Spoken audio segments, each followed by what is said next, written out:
I looked at that moment as like he's just blowing off steam. He's frustrated. He's venting, right?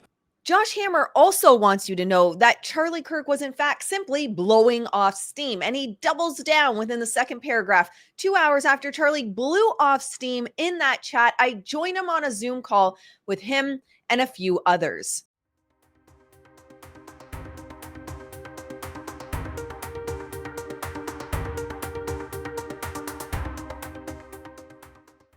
Welcome back to the channel. My name is Ashley Brianna Eve. I have over 15 years of experience in branding, marketing, and PR, and I've turned my background in PR and understanding media manipulation and narrative control to trending headlines to help you see behind the spin on this channel. And I've been getting hit the last few days with some tags on Josh Hammer's post. It's a PR statement, first of all, but I wanted to address it here. So let's pull up that post by Josh Hammer. So Josh Hammer starts this with, I have been extremely reluctant to post screenshots from a murdered friend. It feels icky. I don't like it. Exact same approach Andrew Kolvet had on the Charlie Kirk Show, which was separating himself from Candace Owens. Candace Owens is over here. She's leaking these text messages. That's gross. That's icky. That's not what a friend would do versus us. We are the true friends. But while I was offline this week for a holiday, a high-profile, deeply unwell lunatic used screenshots of an intimate group chat I was in with Charlie Kirk and some others to impugn my character in the worst way and allege I somehow had foreknowledge, or worse, my own friend's horrific assassination. Number one, if you have to call names off the bat to try and put Candace Owens down, you've lost all credibility. If that's how you go after someone, unwell lunatic, you can like Candace or not. You can agree with some of the rabbit holes she goes down or not, but she is not an unwell lunatic.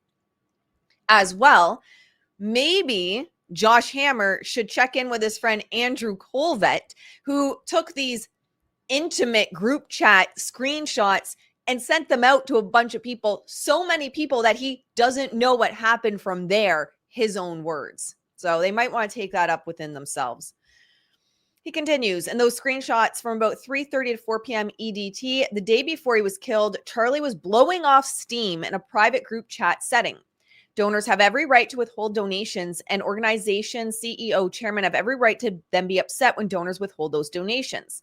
That is just the nature of donors and donees in the not-for-profit space. As I previously explained, and he posts a link to Newsweek, the notion that Charlie Kirk was turning on his career-long friendships with the Jewish people and Jewish state of Israel as opposed to sarcastically, now Charlie's being sarcastic. And the thing that pisses me off the most is Charlie Kirk is not here to speak up for himself. They are not only defending themselves, but they are putting words in Charlie's mouth, and they are completely rewriting the text. Now it's sarcastic. He was sarcastically blowing off steam, guys. Is an egregious lie, and it belies by the facts. I mean, you can also hear Charlie himself on the Megyn Kelly show just a month before his death talking about how his inner circle was calling him an anti-Semite. We've played that clip so many times here. So I don't think people are just going off text messages that Candace Owens leaked. Those of us that have questions are actually listening to Charlie's own words, unlike those that seem to be linked to TPUSA. He doubles down again with the exact same verbiage that Andrew Kirk had used. 2 hours after Charlie blew off steam in the group chat, I joined a Zoom call with him and a few others. The New York Post covered the Zoom call shortly after Charlie's death. In short, Charlie sought out our advice for how to better communicate the Israel issue on campus so as to be most effective with a younger Gen Z audience. Charlie was passionate about fighting the mind virus of conspiratorial Jew hatred, something he made clear over and over and over again. Has Josh seen as well Megyn's interview with Charlie? Just asking for a friend, as the kids would say. The final ever messages Charlie sent in the WhatsApp chat, which were delivered hours after the deeply out of context screenshots that the aforementioned lunatic. So there he goes again. That tells you everything you need to know about a person when they are doing attacks, calling someone a lunatic. And others have been discussed this week, made clear that Charlie was deeply grateful for our help. After our call, he felt more confident, reassured that he could make the case for the Jewish people and for Israel on college campuses.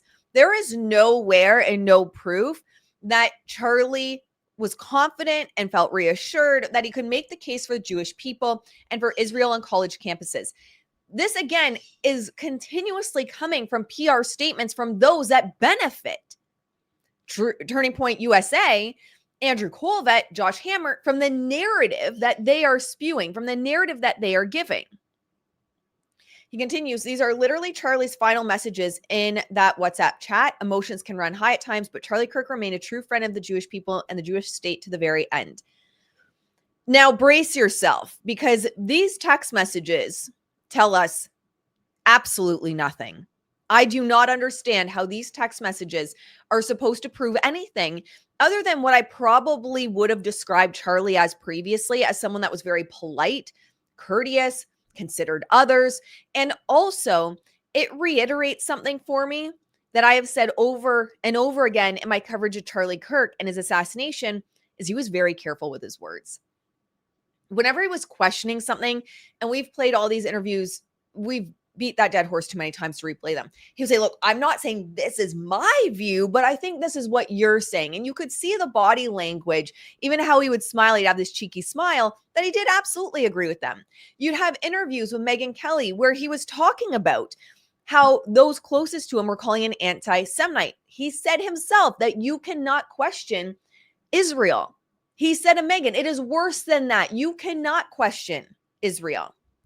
So it's just interesting to me that they are now rewriting history for Charlie Kirk. We're going to talk about the PR side of that, but let's just look at these text messages. I just don't understand how this is supposed to prove anything other than Charlie's a nice guy. Charlie Kirk, thank you for the help today, guys. This person responds, good luck as the campus visits start. Don't hesitate to let me know or any of us know how we can help. What's your first stop tomorrow, by the way?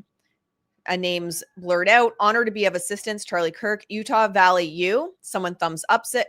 Someone else says, and this is scribbled out, say hi to your Antifa friends. Charlie Kirk, prayer emoji. All right, you guys got to help me out. My background's in PR. How does this show that Charlie Kirk felt more confident and reassured that he could make the case for the Jewish people? He said, thank you. He said, thank you. That's all he said. So this is the text message that people are using to try and tell me that I am biased because I'm just a blind sheep for Candace Owens. He is also the person on September 10th at 5:09 p.m. There's the timestamp for you. He wrote, I am speechless, devastated, and heartbroken. We spoke less than 24 hours ago. Charlie joked how he's going to plug my book on his very tour. He was a unique force, a generational leader. Pray for Charlie's beautiful wife and their young children. Rest in peace, warrior. So Josh Hammer, hours after getting word that Charlie Kirk had in fact died, takes to Facebook to plug his book.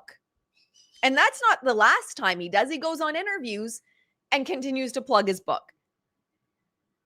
That's what his first thought is to use the attention and eyeballs that are now going to be on those closest or seemingly closest to Charlie, or those that seem to have a connection to Charlie, to use that attention to plug his book.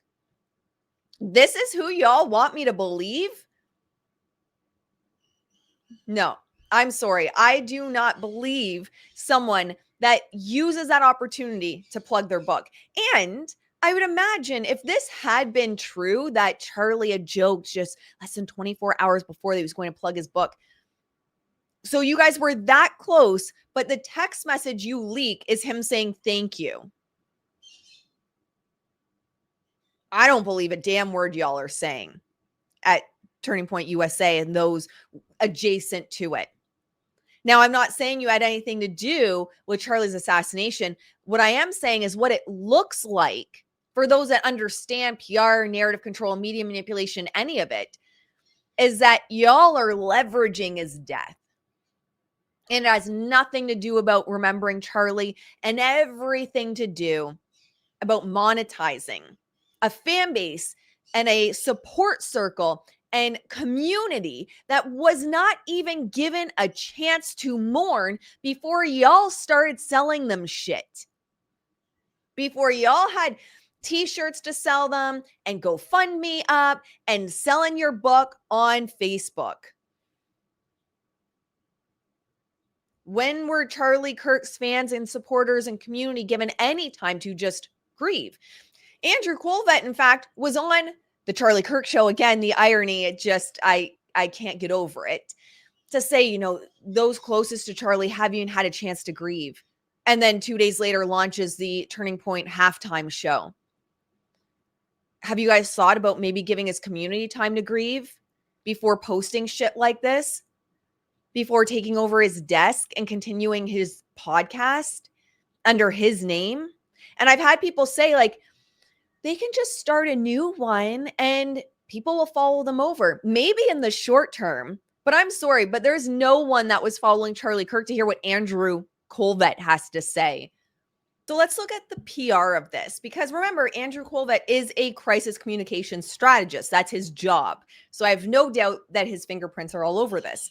So we have, after Candace Owens releases those text messages, we have Andrew Kolvet on the Charlie Kirk Show saying Charlie was just blowing off steam. He struck a more moderate tone in public.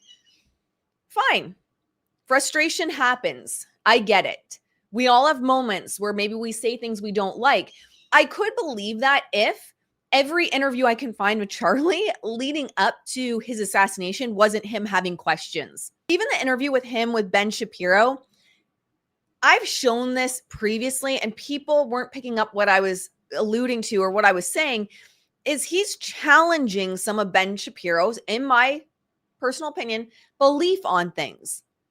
He's pushing back on some things. So sure, I could believe it was just him blowing off steam if everything I was seeing from him publicly wasn't saying otherwise. If I had not seen the Megyn Kelly interview, if I had not seen him saying there was a stand down order, if I had not seen him saying that people around him were calling him an anti-Semite, if I had not seen all of the people in that circle trashing him on X and saying that he basically had to be kicked out of the movement, that he's a charlatan, et cetera, et cetera. So sure, I would imagine that people do get frustrated, but I'm not buying it. I'm also not buying it because on the Alex Clark podcast, she had said that he was concerned about a fracture in the movement, to which Andrew Kolvet completely ignored her saying that, didn't give an answer to that when she straight up asked, what did he say to you?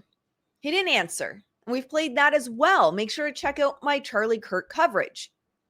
So it looks like it wasn't just blowing off steam. It looks like it wasn't just frustration.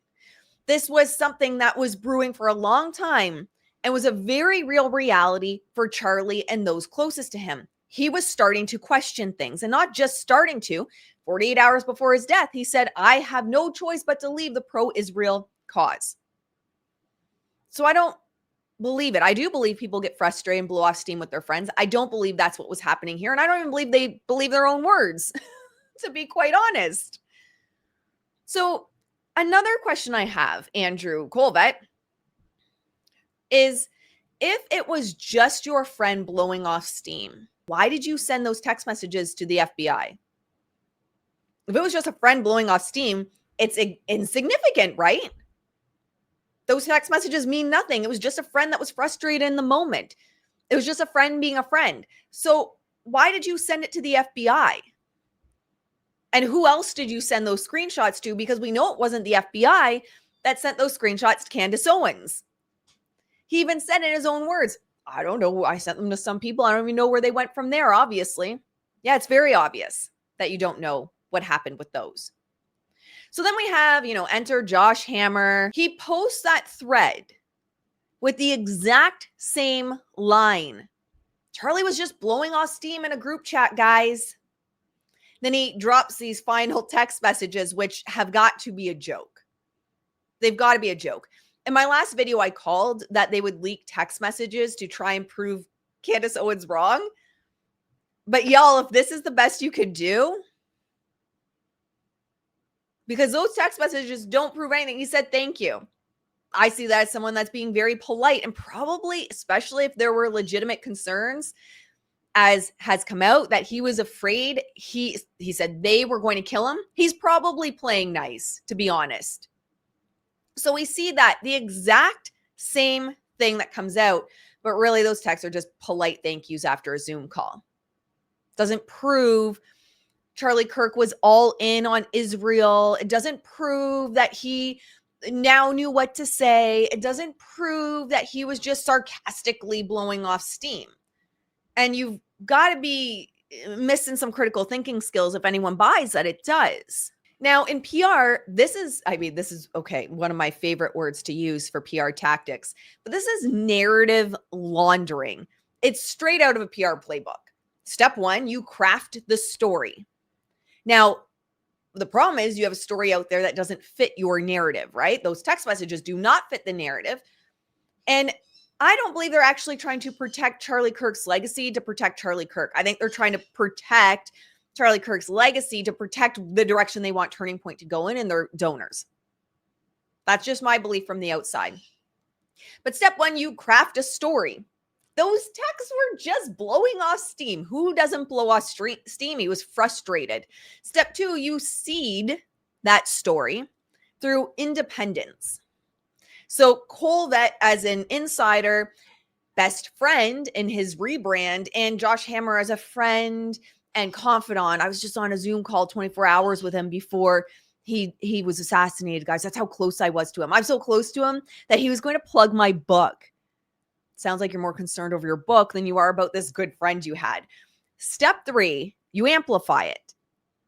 So you amplify it on X, Newsweek, which is connected to Josh anyway. So there you go. There's your in. And any channel that will allow you to.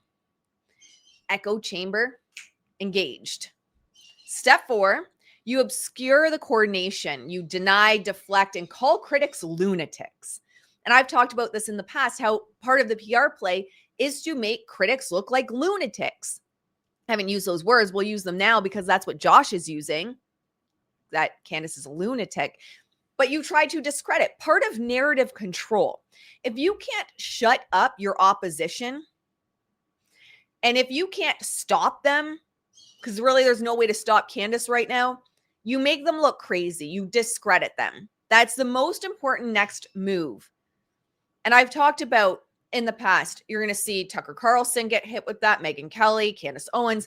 But your next step is discredit them. You deny the narrative, you deflect, and you discredit those that are saying the opposite, which is a coordinated smear campaign.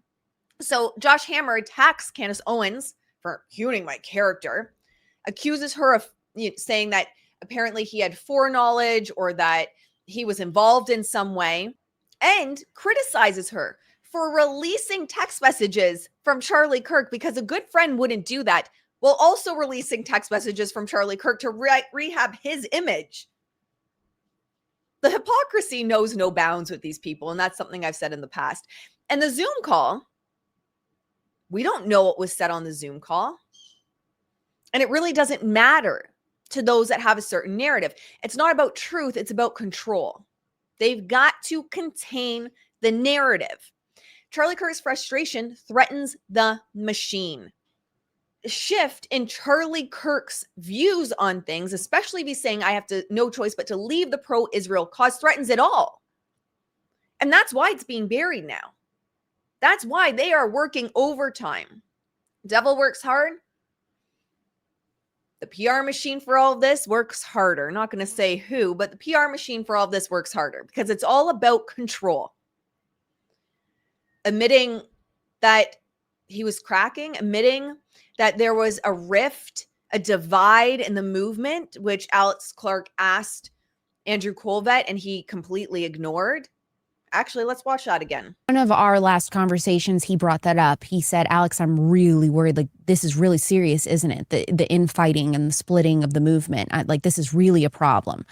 And I said, yeah. But then, I don't know, one of us got pulled away or whatever. We literally only said that. So I didn't get to hear more of his thoughts on that. But what was he telling you behind the scenes? It's interesting because there's been a lot of people who don't know what they're talking about saying a lot of things about this issue. And, on the one hand, I love it because you've got the pro-Israel side claiming him, and you've got the anti-Israel side claiming him now, which is a posthumous thing. But I think that's interesting. You got the Catholics claiming him and the evangelicals claiming him. And Was he becoming Catholic? So was it simply frustration? Because it seems like it was such a big problem that he had gone to Alex Clark with this and had concerns about the divide in the Turning Point movement. Y'all can't keep your story straight. And I've said in the past, I think this was all coordinated anyway. She was meant to ask these hard-hitting questions, and he just deflects, redirects the conversation. It's all intentional, because then you get the headlines and you get the defender saying she asked those questions, he addressed them, but if you actually pay attention, he never actually did address them. So actually coming out and admitting that he had concerns and was having no choice but to leave the pro-Israel cause it's a house of cards falling. It's a disaster. I've said it. Turning Point USA is hiding something. That doesn't mean that I think they were involved in some way, but they are certainly leveraging grief as a way to monetize the movement and redirect the movement in the direction that the powers that be want to go in, not necessarily Charlie Kirk. These leaks expose the rot. They expose the divide that Alex Clark asked about. These bullying donors, where you have to bend the knee and denounce someone publicly to receive their money. It's the same thing that Megyn Kelly's dealing with right now. Unless she denounces Tucker Carlson and Candace Owens, people are canceling her. It's all a smear campaign, probably a bunch of bots that are behind it. It's forced loyalty. And Charlie Kirk deserves and deserved better than this crap. He deserves and deserved better than these so-called friends, which are seeming more like a viper pit, rewriting history before our eyes. And here's the thing. In today's world with social media, what a lot of these PR guys are starting to realize is the old game doesn't work anymore. This is how I got hit by Nick Shapiro and Blake Lively and their smear campaign. I was named in the MAGA Mommy Sleuths article, a Glamour magazine article, for my work exposing Nick Shapiro, who's a big-time PR guy, used to work for the CIA. Times are changing with social media.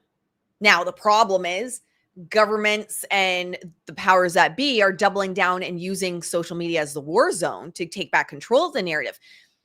But the tactics that worked previously, like narrative laundering, when we can see with our own eyes and hear with our own ears what Charlie Kirk was saying, that doesn't work anymore. People aren't stupid. And the problem that Turning Point's going to find themselves in is the more they double down on this, when there is clearly proof to the contrary, they're going to lose support. And you're seeing it on the Charlie Kirk Show YouTube channel now. People are starting to ask more questions, and it has nothing to do with Candace Owens. There might be a piece of that, but people with their own eyes, ears, and critical thinking skills are starting to realize that something doesn't add up. And why are you all still at his desk and using his podcast? I'm telling you, stay tuned for it.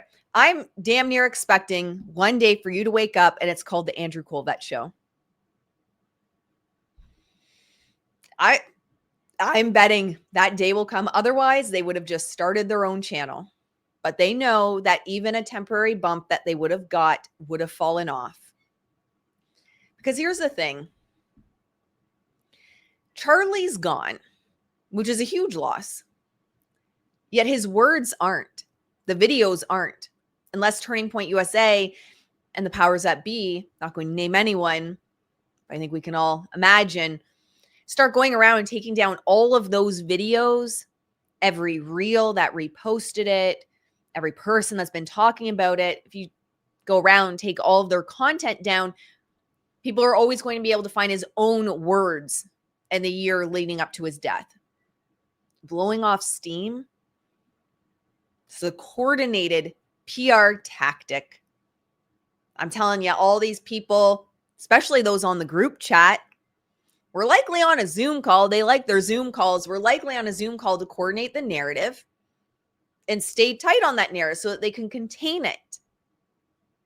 So was he actually blowing off steam, or was he starting to blow the whistle?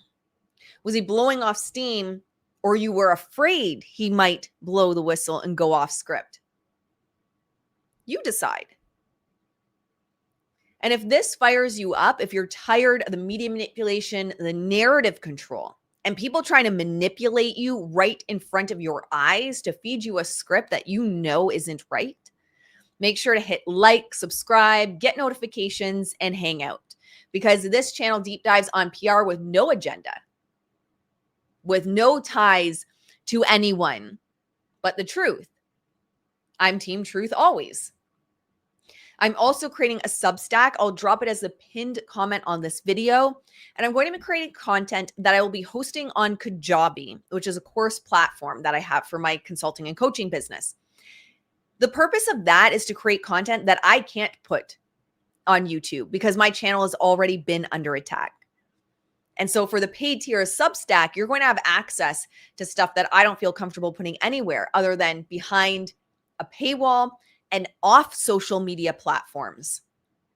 Because what are you going to do? Take down my Kajabi account, take down my course creation account. So my friends, the last thing I'm going to leave you with today is, are these similar words? Not just similar. So my friends, the last thing I'm going to leave you with today is, are these exact statements blowing off steam coordination or coincidence? Share your thoughts in the comments, and I will see you in the next one. Bye, guys. What I found nobody wants to hear.